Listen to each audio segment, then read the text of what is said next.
For the record, we oppose the mayoral management piece and support board management of MPS School District. My comments are on behalf of support for parents, the statutory, the biological link for this body and the city. Not only support for parents, but parent governance groups, students, student senate, student councils, and neighborhood business owners.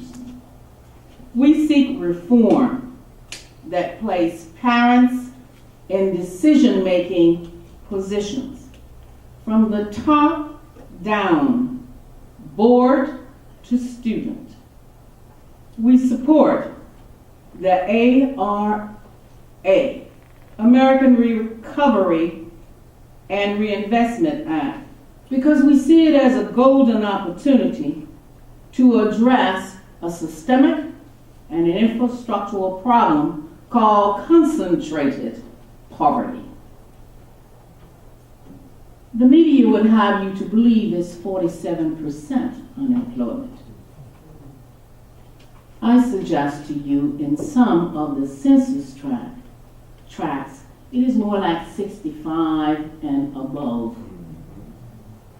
There is no way to expect sensibly that our children are able to come and spend a period of time during the day, no matter who is at the helm, and get a good education.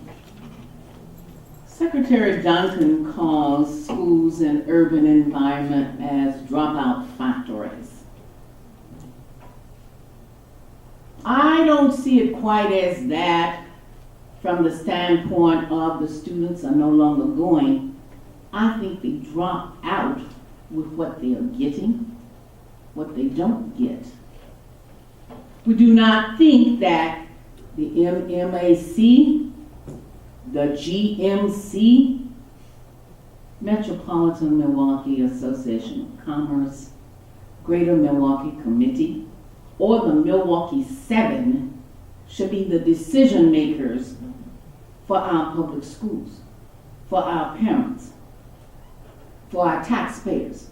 For many of them live and do their tax paying outside of the city. We are here to say we reference the following for reform and change, and it includes you, my dear leaders. It includes the board, because even though we oppose the mayoral management, we want to see you manage better. So we offer the following. Reform, yes. Concentrated poverty is number one. President Obama has offered us windows into ARRA that will address social issues that have a stranglehold on education attainment. Secondly, our parents need to be trained, because for 4 solid decades we have had problems receiving what we should have in our school system. And it's not just here, it's across the board. So if you're interested in reform, you got to truly reform. You got to change. And it can't be predicated on a notion that by putting one person or another person at the helm, things are going to get better. There's a cancer. The cancer is concentrated poverty. Take it off the table, do due diligence, and let's see change. Change would require academic rigor, bureaucracy busters, and that's open door policies. When I knock on the superintendent's door, when I knock on board governance, when I knock on accountability, when I knock on student services, when I knock, and I get a fist, I got a problem with that. It's called part of the problem. Open door policies, access, and communication. Full-time board members. We have 80-some thousand students with deep problems. We need you here full-time. You need to be paid, and you don't need to have distractions as to where your loyalties lie. And we need to pay you good. But you gotta be accountable. I like what you do, President Bond. You hit the floor running. You told us you were serious. You say you may not come, but I'm gone. And others have followed. That's why you have these folks here. But you're not the only one. I have seen you, Director Blewett, and I've talked to you. I've seen you, Director Miller, and I've talked to you. I've seen you, Director Falk, and I've talked to you. The rest of you, come on. Full-time board and superintendent accountability. I understand you guys want to pay the next one $250,000. I want to know what you asked of them. Because you can't pay them $100,000 more than you paid this gentleman here. And they come here and use our money and don't do different. So, okay, did I see a blue? I've been looking around to see that blue card and I haven't seen it. Did you raise it? Okay, I didn't see the blue card. That's why I'm looking like this. I got about 2 more points. Parent leadership, neighborhood level business participation, parent teacher, support staff, school board, superintendent, principal, business owners, elected officials, and volunteers as partners. Ms. Glass, I'm going to let Thomas Harris and Tommy King come up. Last point. High standards start here. Let's see that it does. Thank you, Ms. Glass.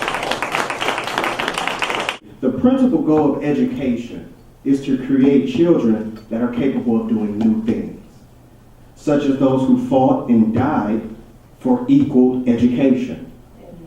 Our civic, political, and corporate leaders who say public education has failed our society are the same leaders who lack political will to end equality and poverty in our communities. With unemployment soaring, crime on the rise, how can we ask of them to help tackle education successfully? Privatizing education will dramatically undermine the power of ordinary people in making a difference in our community. From Pumps and the rest of the coalition that is here today, we have came together genuinely because we want our children to succeed in our city. That's the city of Milwaukee. I think a little bit in a sense, Mayor Tom Barrett and Governor Doyle seem to have forgotten that public schools are historically the cornerstone of the community. And they really are trying to take that away from all of us here today. And we are not going to stand and let nobody take away our right to vote for who we want in office and who we want to stand up and be the voice for us as people. And I'm not going to be before you long, but on behalf of Pumps, People United for Milwaukee Public Schools, I would like to say thank you and God bless all of you that are standing up for this fight, and we are behind you 150%. And we're going to stand up and keep going till this is over, and we're going to keep going from there. Thank you. Now, as you know, the Greater Milwaukee Green Party is a member of this coalition supporting the Milwaukee Public Schools against the mayor's takeover. I want to also add that the Wisconsin Green Party has passed a resolution opposing the mayor's takeover because this is not just a local issue. It may begin in Milwaukee, but it's not going to end here. We're going to stop it here. All right. Now, I have a list of 212 reasons why the mayor should not take over the Milwaukee Public Schools. Unfortunately, 250 of them have already been covered. So if anybody wants to ask me specifically what they are, let's adjourn to a tavern. I'll talk about it over a beer.